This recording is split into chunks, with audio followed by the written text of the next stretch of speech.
So, Tekashi is a messed up person to you Hell yeah. because he told.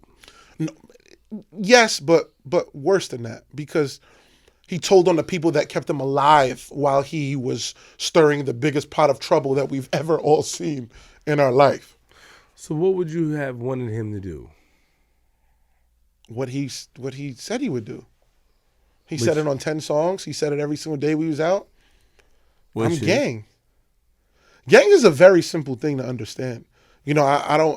Some people get blurred by it and they try to do reasoning. Shout out to all of the UBN I had up here. Everybody, they all say the same narrative. Like nobody mice on. Everybody says the identical same thing. Street life is very simple. If you're in it, you don't talk to police, you don't inform, you don't go to courts, you don't do certain things. If you're not, you're a civilian. No one's mad at you. Tell the police, tell on everybody you want. No one's mad at you, you're a civilian. I think that's very clear. Tekashi said, I'm going to be a gang member. I'm going to pick up this bandana. I'm not Trey. Once you did that, man, if there's guns, you didn't see nothing. If someone got shot in front of you, you saw nothing. You signed up for this. And he didn't not only sign up for it, he begged. He begged. Like, yo, bro, I just want to, begged. You get what I'm saying? And I've been there where all of them, the Auto Billy, Seiko Billy, Harv, Shotty, every one of them have been like, yo, bro, chill, bro. Like, you know, like they with the shits to hold them down. But I've been there also where they like, look, we going to deal with it, but chill, blood. like we going to deal with this, but relax. And he just was like, what was his reasoning for begging to be down? Like he had issues in the area, or? I just think that at the end of the day, there was a moment where he understood and felt a little taste of like, yo, this is what it feels like to feel safe. I don't know about nobody else, man. I'm just being real. Right. When I got 100 of my friends around, I feel very safe. You know what I mean? Like, I might be weird. You get what I'm saying? But I feel safe. I don't feel unsafe by myself. Mm-hmm. But if you got 100 dudes around, you feel very safe. Might not even have to lift up a hand. You might be like, hold up, dog, I got this. And somebody might jump out the window for you. Right. You know? He fell in love with that feeling. 100%. When did he not feel safe? Once the record started moving, or before that? I don't think he never not felt safe until after. Like, I feel like the first time when he was like, I'm not safe, is when he got security after the kidnapping. That's the first time when he was like, whoa. Isn't he not supposed to feel safe that somebody close to him kidnapped him? Oh, I'm not mad at him not feeling safe. I'm just saying when it happened. So you agree with him being upset that he was kidnapped by people that he was supposed to be around? Yes. I'm going to say this. Harv's case is still open. I know that sometimes we forget that part because everybody else went through it. Harv I pleaded. thought he was found guilty. No, Harv is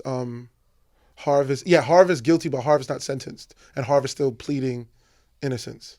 I thought they denied his appeal. I mean, I'm not sure. I don't know, Okay. but I know for a fact that Harv's stance is that he kidnapped Tekashi because Tekashi asked him. Respect. Let's keep it at fair. That. Fair enough. Okay. But in the video that we do see, you know, Harv's initial line is, yo, you owe me. You know, Tekashi's original opening line to Harv is, I know I owe you bread. So the alleged situation, clearly, Tekashi's first thought was he owed Harv bread. You know, just so. That's out of his mouth. But again, according to Harv, and how I don't know, I wasn't there, that it was set up that way.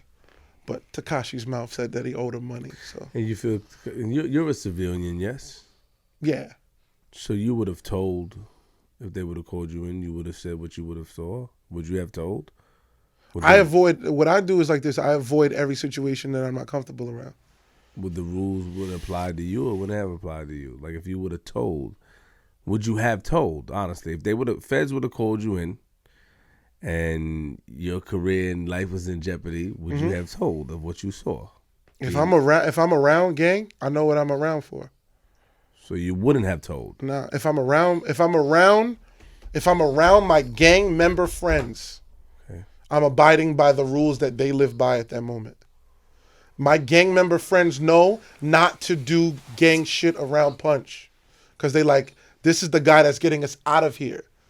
We don't act up around Punch. Respect. We keep it cool. But that was a very good tactic for Flip. But yeah. It's like Kyrie, G Money. It's like Kyrie. Kyrie's pretty nice. He likes it. He said, "Fuck." Yeah, because he had me Kyrie. So I had the same question. I was actually the same thing. Yeah. I was thinking that. But you being around him, yeah, you prone to be around some stuff though. You know what I'm saying? Like I seen a video. You guys went L.A. I think. Yeah, we almost got killed in L.A. Yeah, I saw the video. No, nah, y'all didn't see the video where we almost got killed. Well, I saw the video where they trying to get him, and you were there. Yeah. So things are prone. And to that's happening. my boy. That's Slim 400, Ice Water. That's my guy. Mm-hmm. Yeah, man. I like hosted Slim 400's album listening in Queens, in Jamaica, Queens. And Slim my boy, but it just got in the mix of it. Slim never said nothing to me. I never said nothing to him during that. He knew what the situation was. Slim is on big gang time, big Pyru treetop out on West Coast. You know, all respect to the Pyrus all out there. You know, they under YG, that whole 400 shit. And it got into it. Tekashi was on one that day. Tekashi positioned that. I got the phone call. Y'all want to know that story? I'll tell you that story. I got the phone call. Yo, Punch, it might not be good for y'all to be in here. Why? What happened? YG and Trippie Redd and them is moving around heavy in here. I said, cool. Why you say that's not good for us to be around? And he was just like, yo, I'm being honest, bro. They real deep. You in LA. We was in Long Beach. I was like, listen, we booked for a job. We can't fold now. Tekashi like, what they talking about? I said, they said that YG and them niggas is in there and Trippie Redd and them niggas is in there. Tekashi goes, word? So as soon as we pull up to the hotel, he's excited. By the way, we got 14 security guards. Yeah. We had six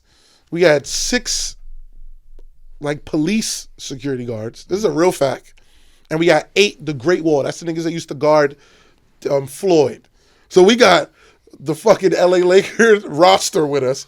Everybody's 6'8". You get what I'm saying? All of the dogs. And then we got white snipers.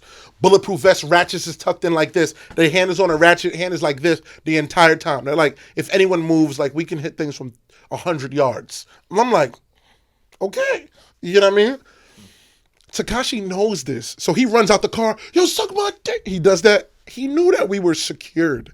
If you look at that video, 400 dudes didn't take no step towards us. And Tekashi didn't really take no step. They're just running back and forth. Because what no one's really seeing is that there's mad police officers on the other side, like, holding the guns. Like, which one of you idiots want a hole in you today? Like, curse, continue to curse. It's cool. Hotel security tend to it. But if anyone acts stupid, bow! You know what I mean? Like, it was going to happen. So people say Tekashi's not really built like that, and they say that we should know that about him. You know what I'm saying? They say he's a boy. They say he's... Everybody says that. So everybody says that, but it's just not. It's not accurate. Hindsight is 20/20, bro. When Tekashi was in that whole thing, we've gotten into fights. Tekashi was ready to fight, as we can see in the court where they've pled guilty to things. Tekashi was around shootouts. He's not running. There have been moments where Tekashi's had guns by the Trippie Redd shootout that he's talking about. This is all things that he spoke on.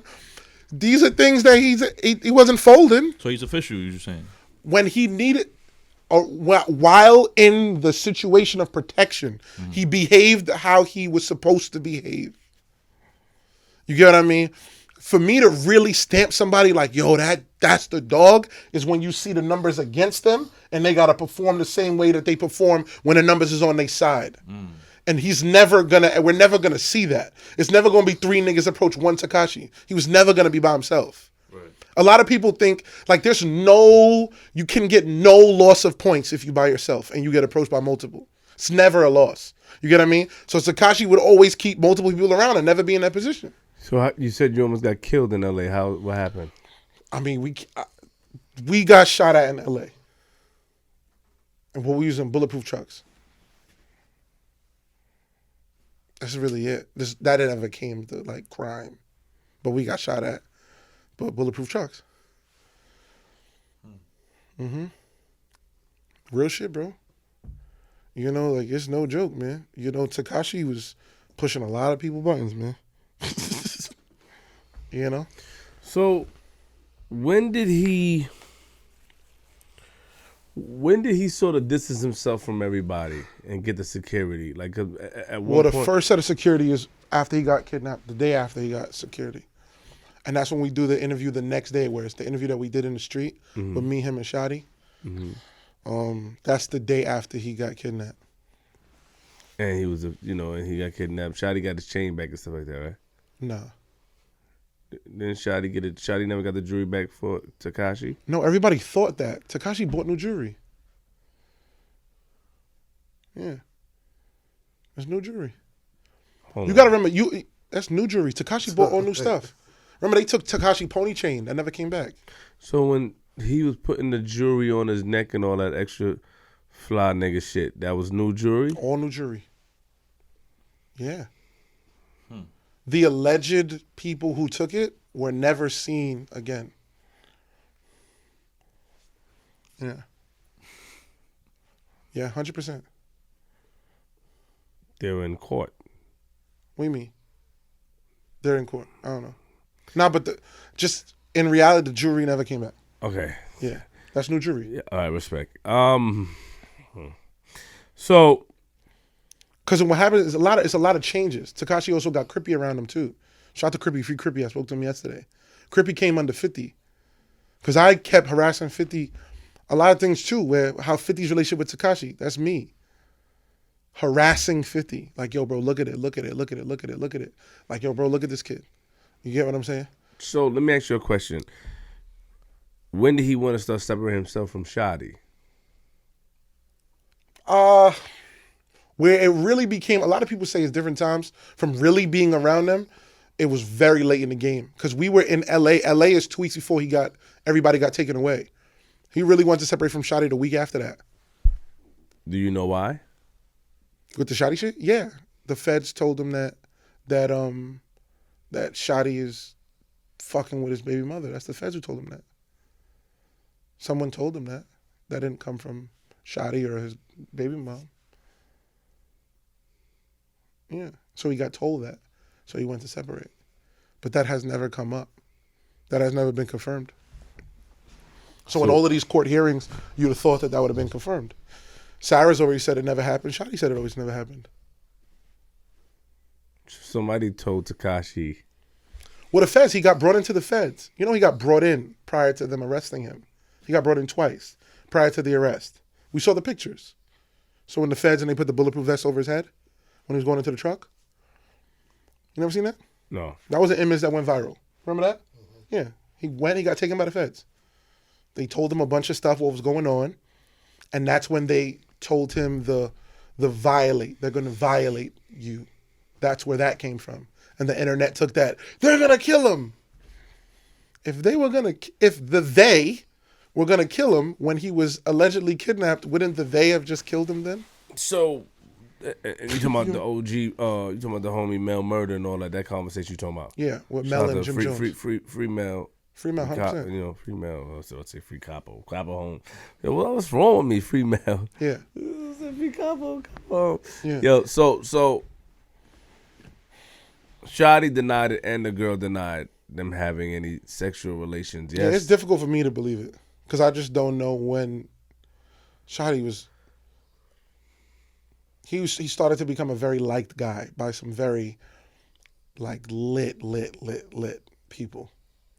You know, I don't think that he would have I don't think that would have been on his mind. Like, let me go back and now fuck with my man's girl. He was getting attention from a lot of cool figures. It'd blow your mind. My boy was doing well. So, you met Tekashi and Shadi at the same time, yes? Yeah. No, I met Tekashi prior.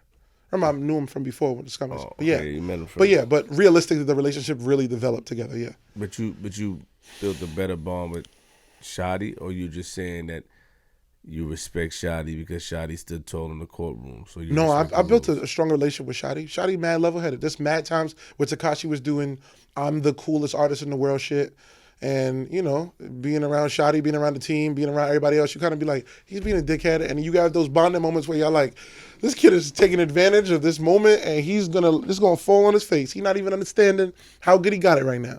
You get what I'm saying? Like, so yeah. So you feel that, last question, you feel like Tekashi just wanted to, last statement, you feel like Tekashi just wanted to separate because he heard that the man was smashing his baby mother? No, that's not why at all. That's what started it. You said what started it. The feds told him. Yeah, what started it was the feds going, yo, you still stay around these guys, you're going to go to jail. So that's when Tekashi was like, yo, I fire everyone. They stealing from me. Just think about that. Tekashi said that someone stole $2 million from him, remember? Of booking. Who was the person? Who paid the $2 million? Why is that person not came out? Who got the $2 million stolen? Tekashi was in jail the week later, and then after you go through, what's the word? Discovery? That's when when they find out what's going on. Then you go through then they got to look at your accounts. Shotty had $70,000 in his account. Tekashi got $1 million or something like that, a little bit less than $1 million. Where was the $2 million? So you telling me Tekashi Blood Shotty now is a bank launderer? Now he got bank accounts. Now my gang boy now is a banking genius. Come on, man. He invented that to make people feel bad for him, so that when he separated, they'd still like him. So you think Tekashi's a sucker? 100%. Would you work with him again? Never. Better not. Never. Wow. Tekashi left being cool with me. All I had to do is just stay quiet. I would have walked into the bag. Tekashi didn't fire me. I spoke to Tekashi. I spoke to Tekashi the day when they went in jail. The day that they went in. He's cool with me. I spoke to Tekashi before that. Then you turned up and said that he's a rat and stuff on you said that he was a snitch. I mean, yeah, when she's cooperating. The biggest thing, I'm going to be honest, the snitching part bothers me. But what tears me up is that you snitched on niggas that kept you alive. That's the shit that burns me. Like, not only did you snitched on niggas that kept you alive. I'm telling you, he would not be alive. Through the Texas shit with Jay Prince and them, they would have hung him by his ankles. Through the LA shit when he was dissing the I'm not checking in with nobody, they would have hung him by his ankles. Cass, Trippie Redd, there's a lot of beef he had. Chief Keef, are you shitting me? He would have died. These niggas kept him alive. And when it got tough, he said, whoa, he had the guns, he got the drugs, them niggas shot niggas, please. He put Kuda B in jail and dropped the bag for Kuda to allegedly shoot at Chief Keef. And then said, yeah, he the one who shot. When he was the one who gave the bag. On camera. It's unbelievable, bro. Like, unbelievable. Unbelievable shit. So, is there anyone out here that you feel would work with him if he come home? Like, anybody that you feel like would? Every single label exec. Oh, my God. They salivating. They call me all the time. Yo, man, you sure you don't want to work with him, man? God damn, the bag is coming. And I'm like, yo, if money ran me, I would do gay shit for money. It's true. You get what I'm saying? Money's not my life's control. I got ethics. When he come home, Tekashi? Man, Tekashi is going to be home in less than a handful of months. This year, right? In less than a handful. Within like the next 4 months, Tekashi's home. Yeah, because he got 2 years. He already did a year. 24 months, yeah. They just want to have... They want to have loyal and snitching in 1 year. This is what they want. Bobby and Rowdy and a snitch. Yeah, let's labels know what they doing, though. See, that's another thing, man. The Bobby shit, when Stupid came out, I remember going to Bobby and this is something that I never said on record. I'm mad at... See, somebody intervened in how that thing was supposed to play out. And I had that record. That record was supposed to be featuring... This is something that no one knows. That record was supposed to feature Rowdy Rebel and Bobby Shmurda. Because Tekashi kept being like, yo, this the Bobby flow on Stupid. I said, no, it's not. It's Rowdy Rebel's flow from Computers. Stop saying it's Bobby's flow. Bobby doesn't rap like this. This is Rowdy. It's a GS9 flow if you want to give it some credit. Technically. Okay. So he just like, all right, cool. So I've already spoke to Rowdy, and I'm like, yo, let's get this verse, everything moving. I couldn't get a hold. You got to remember, these niggas is in jail. Shit happens. Jails get shut down. Can't talk for 2 weeks. No one can get the phone. Things happen. Right. So it's difficult to be like, can't be like, call me at 4 tomorrow, bro. It don't work like that sometimes, even though we want it to. So I'm waiting for Roddy to send the verse. Someone intervened, you get what I'm saying, thinking that they were being helpful. They didn't really know, and went and got a hold of Bobby, even after, because I spoke to Bobby already about it. Bobby was with it. That's why if you listen, a lot of people, there was discrepancy on it. I hate to be petty with it, but the Vlad TV interview went when Vlad interviewed Bobby, and Vlad asked him, how do you know Tekashi? And Bobby said, my brother P, Punch. So Bobby said it, but I had it a way to where I was getting Bobby's verse last. Tekashi not putting out that song without Bobby. But I knew that he would put out the song without Rowdy, because Tekashi is fucked up like that. You get what I'm saying? He moves like that sometimes. So I was waiting to get Rowdy's verse first, to where once this is here, you can't do that. And now we go get Bobby. But they jumped ahead, and that's how Bobby was on the record solo, because it was supposed to be Bobby and Rowdy. And then that record came. And that record, did 1 billion and something streams. Unbelievable stuff. And then, yeah. And then when he saw snitching, and Bobby yelled at me and mad at me. Sorry, Bobby. Again. For the 10th time. Okay. My last, okay, G, I'm sorry. Yeah. So we good on 6ix9ine, I think now, right? Yeah. Got all the questions out. So, Funk Flex. Flex. Yeah, he's a bozo. Whoa. Let's get into that, because I was watching Slow down. I watched a few lives, and I seen a few, of you guys back and forth on online. A lot of DJs just was locked in. So yeah. How did that whole thing start?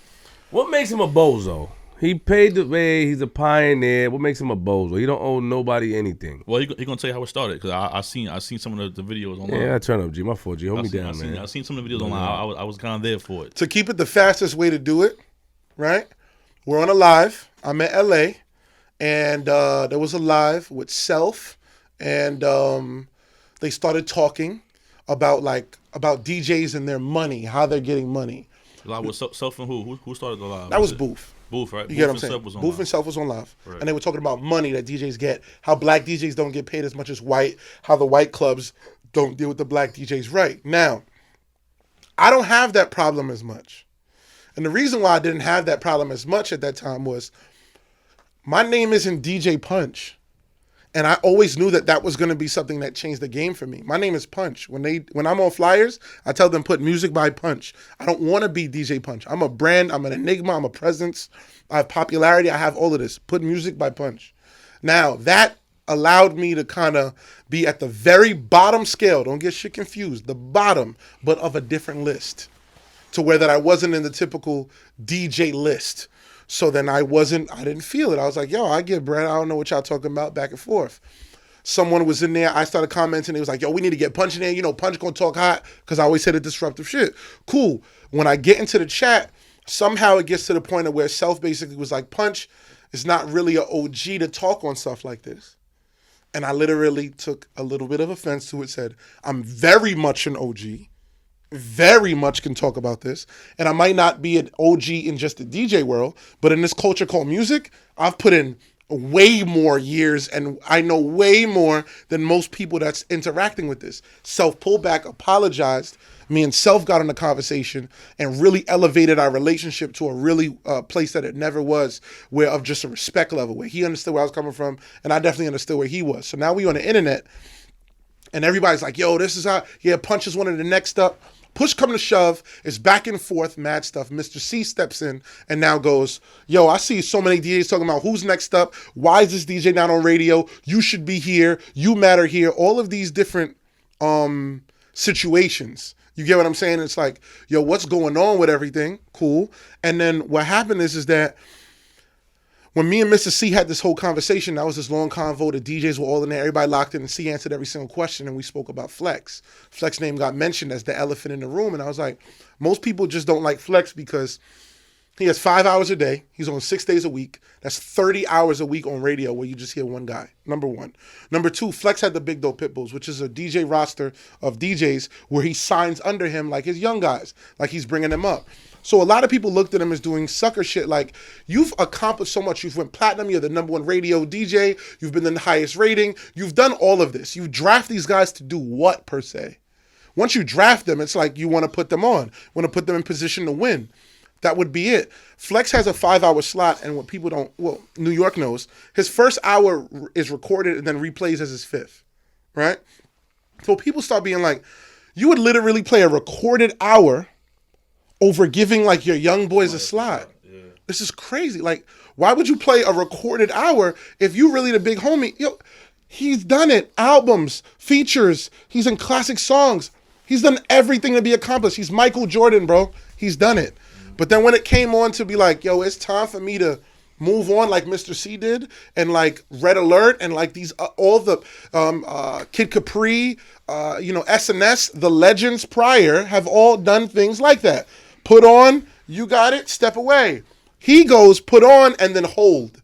And then a lot of DJs, which G Money would attest to it, sign to these big DJ cliques, and it kills their brand because people look at the DJ cliques as the NBA moment. Like, yo, I'm signed now. I'm about to be big. And then when nothing happens, they kind of get into this awkward bubble where they're in the NBA and they're at the end of the bench, where it was almost cooler for them to be, in college for 2 more years being the star versus being in the NBA and being in the end and never getting in the game. That's what started to happen. And guys' careers were just getting swallowed and cold and frozen because it's like there's no progress. So what happened was we spoke back and forth. Everything was cool. I thought it was cool. I thought we were good. I didn't say nothing negative. I'm chilling. The next day, Flex is on the radio going crazy on me. Punch? What? How? Me? Bomb. Never. He's cool on the internet.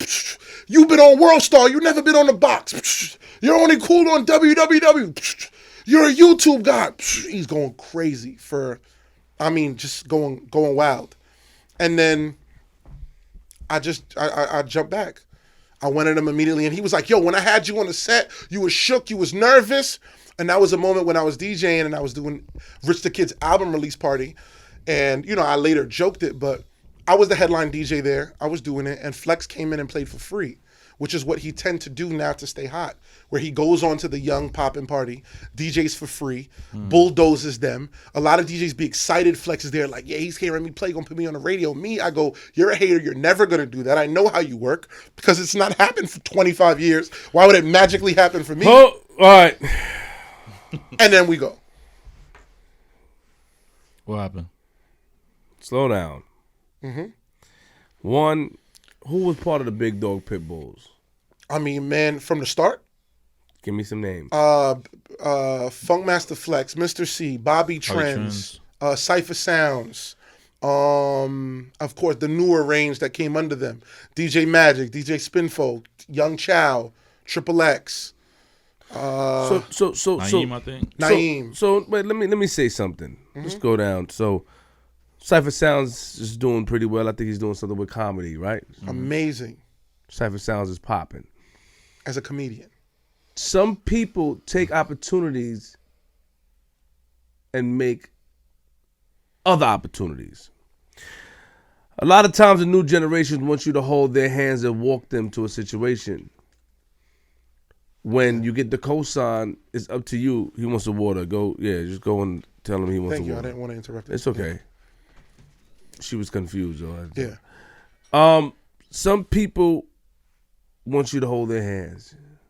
So you can't get mad. If once he put the stamp on you, it's up to you to take a hold of the opportunity.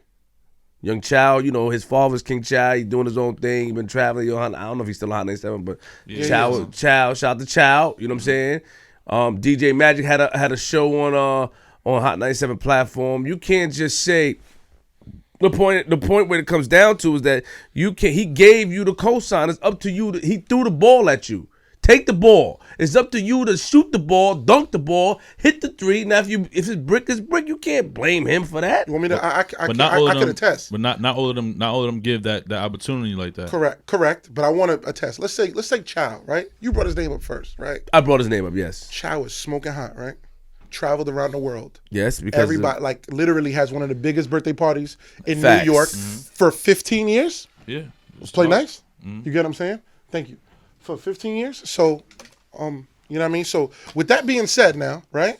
Chow is this guy. How is Chow, being one of the biggest DJs in New York, only have 1 hour on the radio still? You can't blame Flex for that. You got to talk to P.O. That's his name. P.O. Ferreira. Talk to PO, hit up PO and PO. Talk to PO and Charlie. Yeah, but if Can't blame Flex. No. If Flex push it through, it will go through. Stop with the displaced anger. That's the problem. Displaced anger. You gotta blame the program director whose name is PO. That's who you blame.